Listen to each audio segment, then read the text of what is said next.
Salut à tous, ici le Conteur. Aujourd'hui, des histoires de parents rois du monde à qui tout est dû, et de leur progéniture qui est parfaite, parce que ce sont les leurs.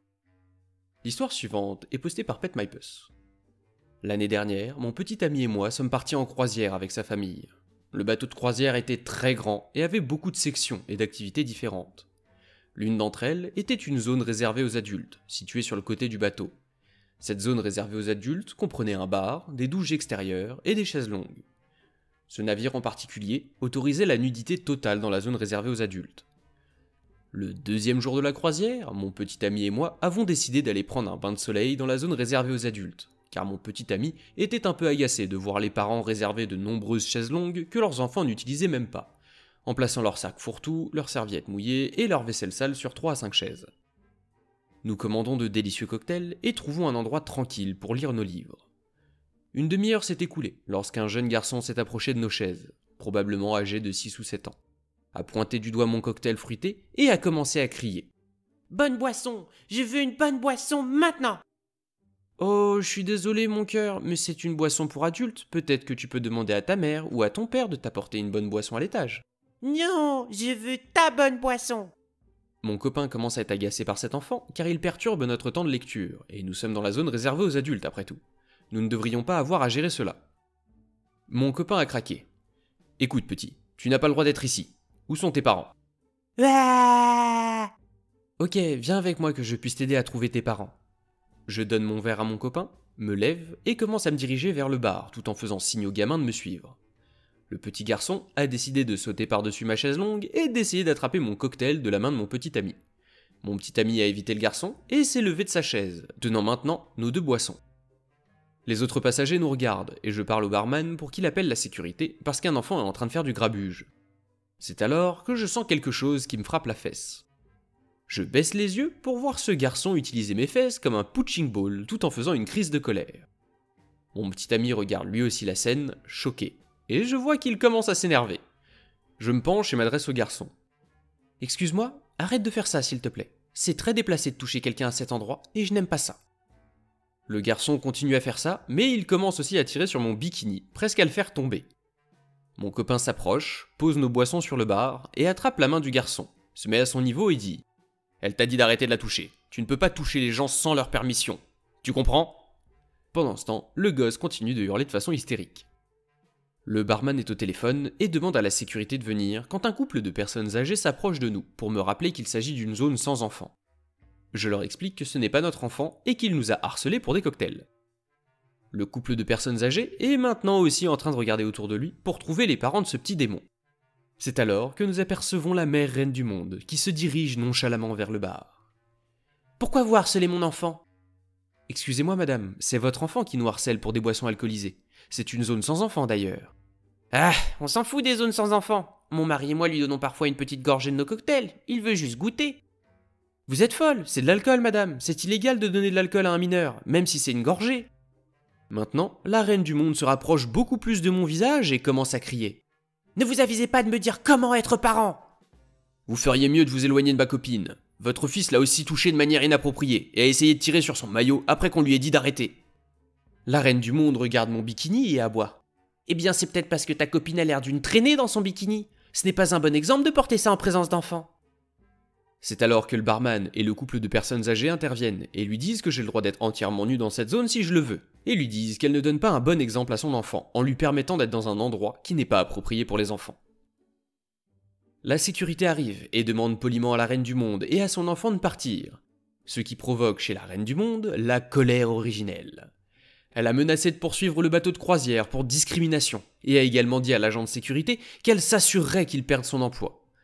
L'agent de sécurité n'était pas très content et a dit qu'il allait appeler son supérieur pour qu'il vienne s'occuper d'elle pour avoir menacé des membres du personnel et harcelé d'autres passagers. La reine du monde a vite compris qu'elle allait avoir de gros problèmes, a attrapé la main de son enfant et s'est pratiquement enfuie de la zone réservée aux adultes. Je ne sais pas ce qui s'est passé par la suite, mais nous ne l'avons pas revue, ni elle ni son enfant, pendant le reste du voyage. Et à mon avis, le personnel les ont balancés par-dessus bord. L'histoire suivante est postée par Weird Lil Child. 2 de mes amis les plus proches ont une fille de 2 ans, dont je suis également assez proche. suffisamment pour que je puisse emmener la petite en voyage sans ses parents et qu'elle n'ait aucun problème. En ce moment, ils ont beaucoup de choses à gérer et sont très stressés. Alors je leur ai proposé d'emmener leur fille avec moi et mon fils dans un parc d'attractions saisonnier pour qu'ils aient une chose de moins à se préoccuper pendant quelques heures. C'est le genre de personnes qui sont les premières à venir et les dernières à partir quand quelqu'un a besoin de leur aide. Le genre de personnes qui vous rendent visite à l'hôpital et vous apportent des livres. Alors j'étais ravi de leur rendre l'appareil. Une semaine plus tard, je lui ai offert un cadeau de Noël juste parce que j'en avais envie, et elle a été aussi reconnaissante que vous pouvez l'attendre d'un tout petit. Ce n'est pas d'eux qu'il s'agit dans cette histoire. Entre en scène l'autre amie. Je n'ai jamais été très proche d'elle, et la plupart du temps où nous avons passé du temps ensemble, elle a essayé de profiter de moi, et a parfois réussi. Alors j'ai tendance à l'éviter. Elle a aussi une fille de 8 mois que je n'ai rencontrée que 2 fois. Malheureusement, nous vivons toutes les deux assez près l'une de l'autre pour nous croiser de temps en temps à l'épicerie, et nous avons tous les 4 une amie commune qui semble croire que si elle continue d'insister, nous serons tous les meilleurs amis du monde. Alors elle raconte à l'autre amie tout ce que nous faisons. La semaine dernière, je suis tombé sur l'autre amie à l'épicerie. Après quelques bavardages gênants, elle s'est lancée. Alors, si tu as emmené leur fille au parc d'attractions, pourquoi n'as-tu pas emmené ma fille ? J'étais déconcerté et j'ai simplement répondu « Quoi ?» Ma fille aurait aimé y aller. Je ne pense pas qu'elle aurait été très à l'aise d'y aller avec moi, puisqu'elle ne me connaît pas. Elle aurait été très bien. À ce moment-là, son bébé se cachait littéralement de moi parce que j'étais à peu près une parfaite inconnue pour elle. Ah, eh bien, tu devrais l'amener l'année prochaine alors. Elle sera alors assez âgée pour monter dans la plupart des manèges. L'autre ami semble avoir compris l'allusion et renifle dédaigneusement. Eh bien, quand est-ce que son cadeau de Noël va arriver ? C'est assez tard. Excuse-moi ? Tu as offert un cadeau à leur fille. Suis-je censé croire que tu n'as rien pris pour ma fille ? Je me suis dit que je pouvais renverser la situation, alors je lui ai demandé ce qu'elle avait acheté pour mon fils. Pourquoi aurais-je quelque chose pour ton fils ? Je ne le connais même pas. C'est vrai ? Ok, c'était sympa de parler avec toi. Je dois finir mes courses. Bye. Je l'aide à ajouter sur Facebook, mais en invisible. Et j'ai regardé le lendemain, bien sûr, elle se plaignait vaguement du traitement injuste que son pauvre bébé reçoit sans raison. Et oui, car d'après la logique de ces gens, tout le monde leur doit quelque chose, mais ils ne doivent rien à personne. L'histoire suivante est postée par Nessie. Cela fait un moment que je suis dans le coin, et j'ai décidé de partager l'histoire de mon parent roi du monde. Ça va être long. Quand j'avais 16 ans, je travaillais au parc d'attractions de ma ville. Ce n'est pas un grand parc, mais il n'est pas petit non plus. La plupart de nos manèges étaient destinés aux enfants de l'école primaire, mais nous en avions aussi quelques-uns pour les plus grands. Quoi qu'il en soit, j'étais opérateur de manège ce jour-là. J'ai été affecté à un manège conçu pour les enfants plus âgés. Nous devions mesurer les enfants, et ils ne pouvaient pas monter s'ils n'avaient pas la taille requise, même s'ils étaient accompagnés d'un parent, parce que le manège n'avait qu'une barre qui passait devant le ventre, de sorte qu'une personne trop petite pouvait facilement tomber. La mère reine du monde et son gamin roi du monde font la queue, et je peux déjà dire que le gamin sera trop petit pour monter dans le manège sans même avoir à le mesurer. Il est assez loin derrière, donc je sais qu'il faudra 1 ou 2 passages avant qu'il ne monte. Donc après avoir fini de charger mon manège, je dis à la reine du monde que son enfant est trop petit pour le manège et qu'il devrait aller essayer la version plus petite de l'autre côté du parc. Elle me regarde salement de travers et dit simplement « On va attendre ici ». Bon, je dois faire fonctionner mon attraction, parce que je dois respecter certains horaires, alors je ne discute pas. Le temps passe et elle est enfin à l'avant de la file d'attente. Je mesure son enfant, et bien sûr, il est plus petit de 6 pouces ou 15 cm que la taille requise. Je suis désolé madame, mais votre enfant est trop petit pour monter dans cette attraction. Je vous recommande d'aller voir la version plus petite, près de l'entrée du parc. Non, c'est bon, je suis avec lui, et je vais le tenir. Elle essaie de m'écarter du chemin, mais je reste sur mes positions. Je suis vraiment désolé madame, mais nous n'autorisons pas les personnes dont la taille est inférieure à la limite autorisée à monter dans ce manège. Les sécurités dont nous disposons ne peuvent pas retenir quelqu'un de trop petit, et votre enfant pourrait tomber. Elle demande à parler à mon manager. Les parents rois du monde me posent souvent cette question, alors j'appelle mon manager et je dis à la reine du monde d'attendre sur le côté pendant que je charge mon manège. Elle est très offensée, disant qu'elle ne devrait pas avoir à attendre plus longtemps pour que son enfant puisse faire ce manège parce que je n'ai pas pu faire mon travail. Et à ce moment-là, je l'ignore et je passe à autre chose.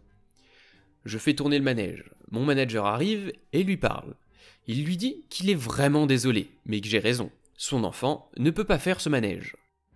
À ce moment-là, le gamin roi du monde fait une crise de colère, et je veux dire qu'il se roule sur le béton comme un morceau de bacon dans une poêle à frire. J'essaie de toutes mes forces de ne pas rire à ce moment-là. Quoi qu'il en soit, mon manager s'excuse, lui offre un billet, saute la queue pour le manège que le gamin est autorisé à faire à l'entrée, et s'en va. La reine du monde essaie de calmer le sale gosse et commence à lui parler. Il se lève, tout souriant et heureux, et se tient à côté des barrières en me regardant. Je ne pense pas trop à tout ça à ce stade, alors je commence à charger à nouveau mon manège, qui a une file d'attente nettement moins longue, et j'ai quelques sièges vides sur le manège.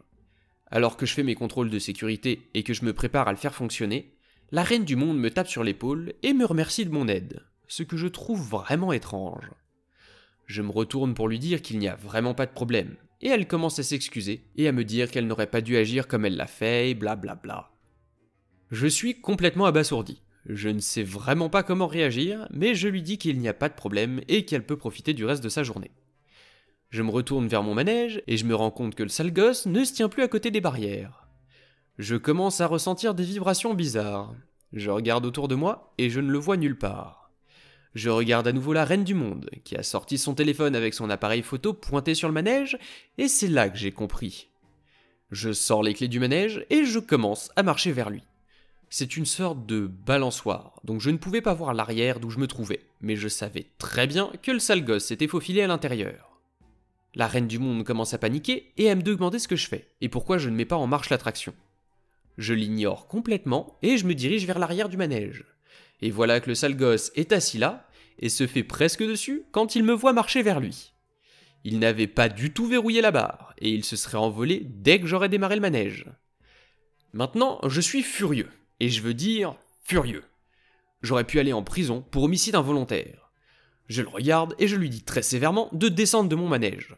Il me dit qu'il ne peut pas et qu'il a besoin d'aide, ce qui est juste. Je veux dire que je ne sais même pas comment il a réussi à monter, mais je l'attrape et le dépose, et il se met à courir vers sa mère en pleurant. En courant, il trébuche et tombe sur le visage. Quand il se relève, il a le nez en sang et les genoux écorchés. Et c'est là que j'ai su que j'étais complètement dans la herbe. La reine du monde se met alors à hurler comme une banshee en voyant ça. Alors que je cours vers le gamin pour m'assurer qu'il n'est pas mort et pour l'aider à se relever, elle court vers moi, me gifle violemment et commence à crier pour appeler la sécurité. Je suis absolument et complètement abasourdi à ce moment-là. Des agents de sécurité ont dû l'entendre crier à tue-tête parce qu'ils accourent, et l'échange se déroule à peu près comme suit. Qu'est-ce qui se passe ici ? Cette fille a agressé mon fils. Elle l'a jeté du manège sur le trottoir. Excusez-moi ? Est-ce qu'elle veut vraiment qu'il croie que j'ai jeté son enfant à 3 mètres de l'endroit où il était assis ? C'est vrai, elle m'a donné un coup de poing aussi. Vous voulez qu'on appelle la police ? Oui, vous devez l'arrêter, elle est mentalement instable. Je suis juste abasourdi à ce stade. Mon manager arrive au manège et demande ce qui se passe, et je lui raconte tout ce qui s'est passé entre deux sanglots. Il y a une chose que la reine du monde a oublié de prendre en compte. Il y avait environ 15 personnes dans le manège qui ont tout vu. Il raconte donc à la police, aux agents de sécurité, à mon manager et à tous les autres ce qui s'est passé. Et Reine du Monde s'est rapidement rendu compte de son erreur, car elle s'est mise à courir avec son enfant dès qu'elle a vu les gens poser des questions aux autres personnes. Ils l'ont rattrapée assez rapidement et j'ai porté plainte contre elle pour agression. Inutile de dire que j'ai donné ma démission le jour même. Il y a des gens charmants dans le monde et t'aurais fait tourner le manège, elle aurait eu un super souvenir pour le reste de sa vie, le moment où elle a fait en sorte que son enfant meure en tombant d'un manège. Si la vidéo vous a plu, pensez à laisser un like, à vous abonner, n'oubliez pas la cloche, et à partager autour de vous pour soutenir la chaîne et m'aider à la faire grandir. C'était le Conteur, on se retrouve bientôt pour de nouvelles histoires.